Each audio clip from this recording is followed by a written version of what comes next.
It is another edition of the On the Mic podcast, and we're here for some special reasons. Usually, we're excited because someone is getting out of a hiatus, but today I'm very happy to talk to someone who's with Hiatus Tequila.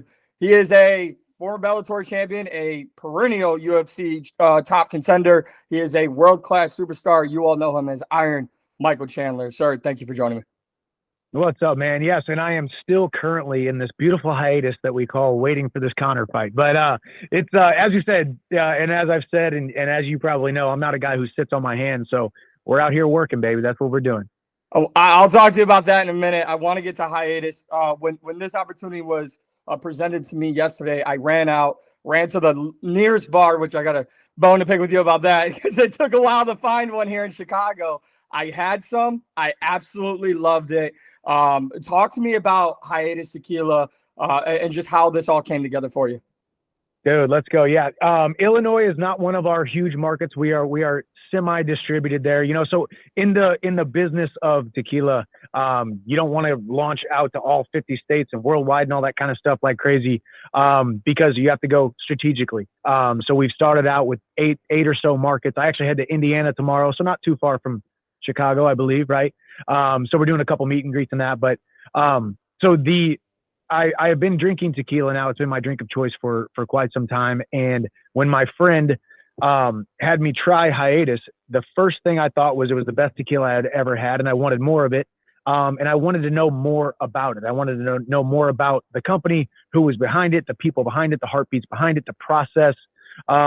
Because as you probably tasted, is tequila the way tequila was intended to be in a market that is now becoming so saturated and so sensationalized. Anybody can stand up a tequila business these days, and I didn't want to stand up my own. I wanted to do it.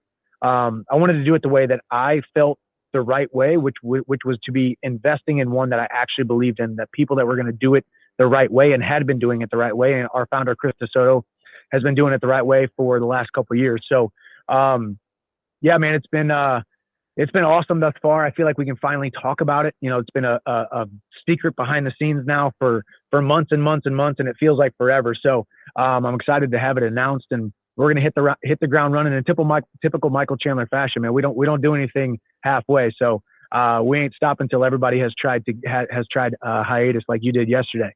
I felt a little like Iron Mike because as soon as I found out where to get it, I ran to go get it, right? Like, I can never come close to you athletically, but as soon as I figured out where to get my hands on it, I had to try it before the interview. We mentioned somebody earlier who's also dipped his hands in other ventures outside of the fight game, and that's obviously someone you're connected to very well, Conor McGregor.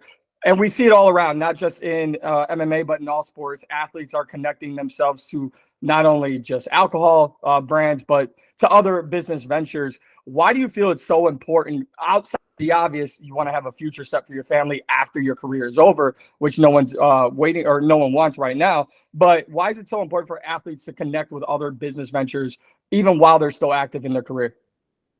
Well, I've always been under the thought process that even though fighting is what I do, it's not who I be. Right. It's not the full essence of who I am. Now, when you watch that cage door close and you watch the way that I fight, you guys are like, okay, this guy was built for this. He has a passion for this. He's got that extra little bit of screw loose that enables him to do what he does. But outside of fighting, man, I enjoy good business with good people. I enjoy spending time with my family. I really, really enjoy people who are passionate about what they do. I don't care if you're passionate about making water bottles or making tequila or passionate about anything. If you have a passion and you want to run face first into it and run through a brick wall and there's nothing that's going to stop you from doing it, I love that kind of passion because I believe that's how God created us.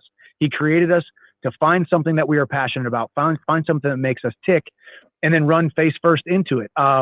So that's what Christopher DeSoto is for Hiatus Tequila. He had a vision, he made it come to fruition, and I wanted to be a part of it. I not only wanted to just be a part of it as a brand ambassador and a face, but I wanted to be somebody who was in the mission, in the business of getting it out to as many people as possible. But as athletes, we are truly blessed with a large platform, a large amount of influence. Whether people do the right thing or wrong thing with that influence is their choice. But I just feel so truly blessed to be able to do what I do. And when I can connect with people who have a passion that is maybe in a different sector than my passion, or maybe in a different bucket than my passion, but they have that passion nonetheless, man, I admire that. And I a lot of times, if I love the product, I love the mission, I love the ethos behind a brand, a product, a service, I'd love to be a part of it. And that's exactly what Hiatus was. I'm not going to spread myself crazy thin. I'm going to be laser focused on a few things that really make me tick. And Hiatus is at the top of that list. Shop hiatustequila.com, so you can find out wherever you are, if you can get your hands on it and stay up to date with all things Hiatus Tequila. Obviously, I have a few fight questions that I'm trying not to be like my good friend Ariel, who ran through everything with you yesterday. But I will say this. One of the things I've respected about you the most, Mike, and I actually kind of sour on my end because I haven't been able to talk to you since you were in your previous promotion. I've covered your fights here in Chicago. We talked one-on-one in New York. I remember these little things because I have the utmost respect for you as a fighter and as a person.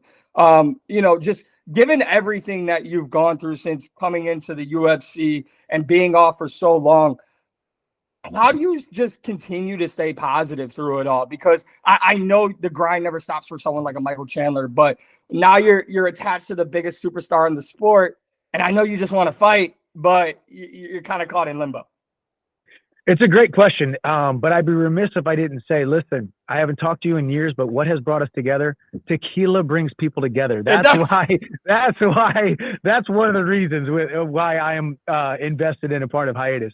Tequila brings people together. But with that aside, I know that was a little bit punny, but truthfully, man, it's, what other option do I have, right? I can sit around and have the woe is me and get frustrated. And I'm not going to sit here and lie to you and say there hasn't been moments of frustration. And I wish I could have fought him right after the Ultimate Fighter in September. And then they talked about December, and it didn't happen in December. Now we're looking like it's going to be 2024.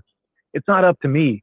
If we can take our ego out of it, if we can take our ego, put it aside and check it at the door and realize maybe you're a part of a bigger plan that we were supposed to fight later on, and it's going to be a bigger, more massive, larger platform than I ever thought would have been possible.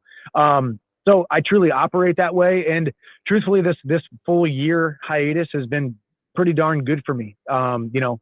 Physically, I haven't taken a ton of damage, haven't been in a crazy hard training camp, out here training, staying in shape, pushing out that retirement date years and years down by staying active, recovering really well, supplementing right, eating right, sleeping well. But then also spiritually and emotionally spending more time with my family than I have in my entire son's life. Hap's now going to be 7 years old in January. So this year, 2023, has been the most time I've ever been able to spend with him his entire life. So it's those little things that, would a fight have been nice? Yeah, of course. But the time that I can't get back with my family is probably more important, 100% more important, not probably, definitely more important. So, man, just like you have setbacks every single day. You have things that don't work out for you every single day. You got problems. I got problems. Most of them are first world problems that we probably shouldn't be complaining about anyway. Your Wi-Fi network or your phone isn't doing what it needs, right? Or this person didn't meet you at the restaurant you wanted to go to. They're 5 minutes late. These little bitty problems that really aren't that big of a deal. So it's really given me a great perspective on life. And one of the greatest things that we can do as a guy who I like to have control, right? I work hard, I do the right thing, so I'd like to have control.